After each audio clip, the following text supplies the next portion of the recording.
Oke, salam olahraga. Ya, jadi kita mau belajar tentang KP setelah sebelumnya kita belajar tentang KC. Oke, jadi KP itu sama-sama tetapan kesetimbangan, tapi bedanya dia menggunakan tekanan. Jadi dia pakai lambangnya itu adalah P. Gimana cara nyarinya? Ini apa namanya? Sama-sama aja kayak misalnya KC, cuman bedanya dia ini menggunakan P. Nah, P ini nanti disebut dengan tekanan parsial gitu. Jadi kalau sebelumnya itu kan pakai kurung kotak yang artinya konsentrasi, tapi untuk yang ini jadinya adalah P, yaitu tekanan parsial. Kalau kemarin konsentrasi itu cara nyarinya N per V, tentu saja ini punya rumus yang berbeda. Apa rumusnya? Jadi rumusnya itu membutuhkan mol dari gas-gas yang terlibat. Jadi yang harus diperhatikan pertama, kita cari fase-fase gas yang ada di dalam reaksi. Itu jadi yang harus yang pertama. Nah, yang kedua, pastikan dia punya mol pada saat setimbang.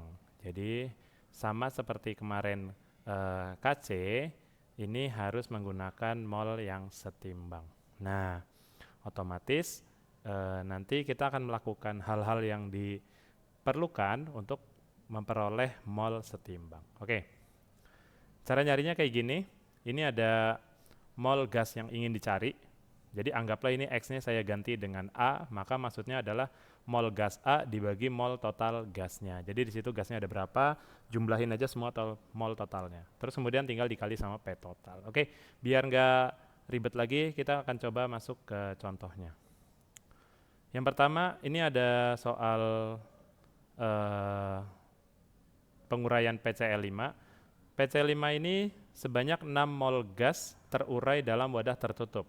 Berarti ini baru di awal-awal sehingga tercapai reaksi kesetimbangan. Jadi awal-awalnya ada 6 mol terus kemudian diurai atau direaksikan sehingga dia selesai. Terus kemudian jika pada keadaan setimbang terdapat 2 mol gas klor dan tekanan totalnya adalah 2, maka berapa nilai Kp-nya? Oke, sama seperti sebelumnya, jadi kita bikin dulu rumus Kp untuk reaksi berikut. Otomatis sama seperti sebelumnya, jadi kanan dibagi kiri. Cuman bedanya dia menggunakan P. Nah, kalau sebelumnya kan kurung kotak tuh, ini beda. Dikali P Cl2. Oke, dibagi P PCl5. Jadi ini yang kanan, bawah yang kiri. Terus kemudian gimana cara mencari apa namanya? Ininya, P-nya masing-masing. Oke. Cara mencarinya, misalnya kita butuh P PCl3. Maka ini caranya molnya si PCl3 dibagi mol total dikali P total.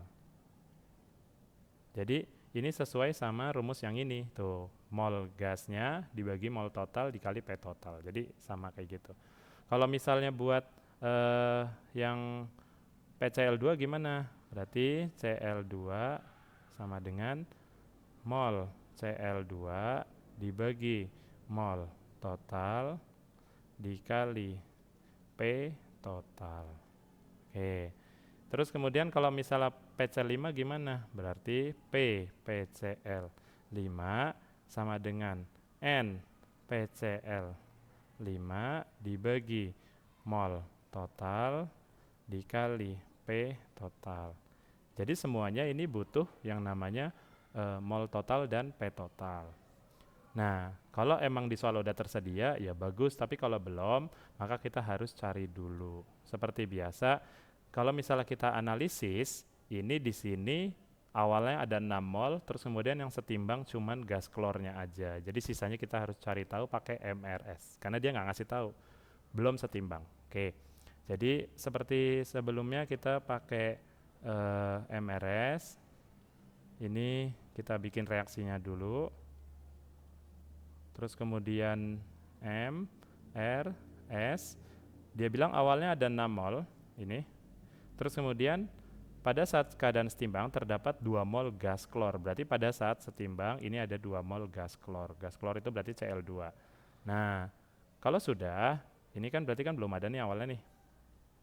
Oke, ingat sebelah sini itu dikurang, sebelah sini itu dijumlah. Jadi karena ini 0 tambah berapa hasilnya 2, jadi pasti 0 ditambah 2.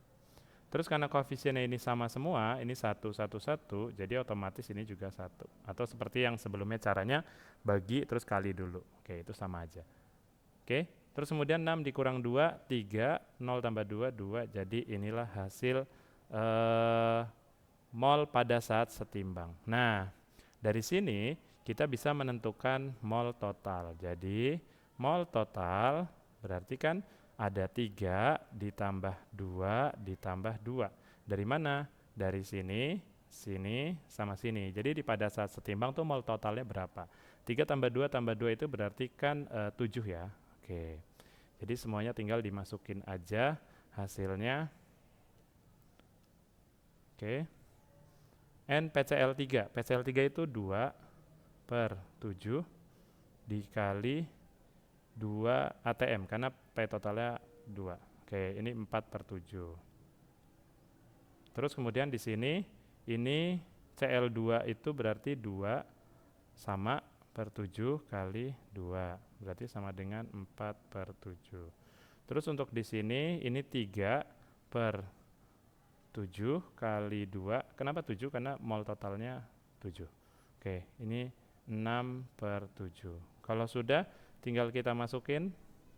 Berarti PCl3 itu 4 per 7 dikali 4 per 7 dibagi 6 per 7. Lakukan apapun untuk mendapatkan hasil. Jadi ini di sini kan tinggal matematika aja. Ini bisa dicoret-coret gitu. 4 kali 4, 16. 16 per 7 dibagi 6, berarti 16 per 42. Ya, 16 per 42. Yang kalau dihitung itu setara berapa, ya hitung sendiri. Tapi intinya cara nyarinya kayak gitu. Oke. Lalu, ternyata hubungan antara KC dan KP itu ada rumusnya tersendiri. Yaitu apa? Nilai KP, ini kita fokusnya ke yang langsung bawah aja, sama dengan nilai KC dikali R dikali T dipangkatkan delta N. Jadi ini adalah sebuah rumus antara hubungan KC dan KP. Fungsinya buat apa? Jadi kita bisa menentukan KP dari KC atau sebaliknya menentukan KC dari KP. Jadi selama ada rumus ini, nilai KC dan KP kalau salah satunya diketahui, maka kita bisa menentukan yang lainnya. Oke. Nah, delta N ini gampangnya adalah jumlah koefisien produk dikurangi dengan jumlah koefisien reaktan. Supaya lebih jelasnya kita ngelihat ke contoh aja. Oke. Di sini kita punya sebuah reaksi penguraian amonia. Ini adalah sebuah amonia.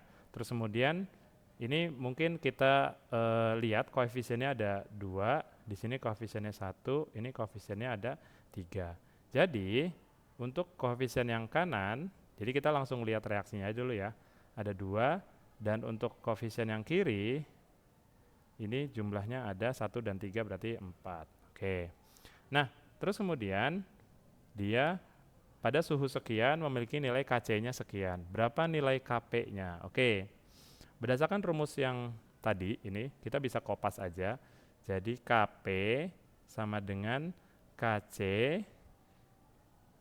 RT pangkat delta N. Oke. Nah, nilai Kc sudah diketahui, yaitu nilainya adalah 1. Terus, nah nilai R itu berapa? R itu nilainya segini, 0,082. Oke. Dikali, nah T itu adalah suhu. Kebetulan suhu di sini harus dalam satuan Kelvin. Jadi 27 itu sama dengan tambah 273. Jadi nilainya adalah 300 Kelvin. Oke.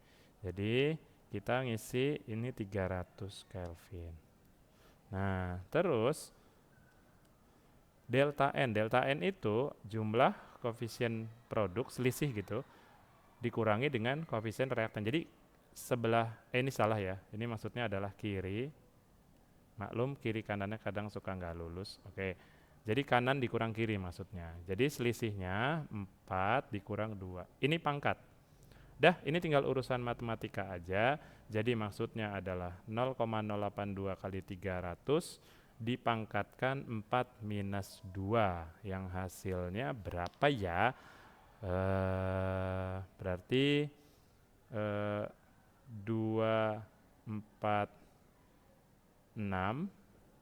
Berarti ini kan dia nolnya cukup 8,2, berarti 24,6 pangkat 2. Oke, silakan hitung sendiri itu nilai KP-nya.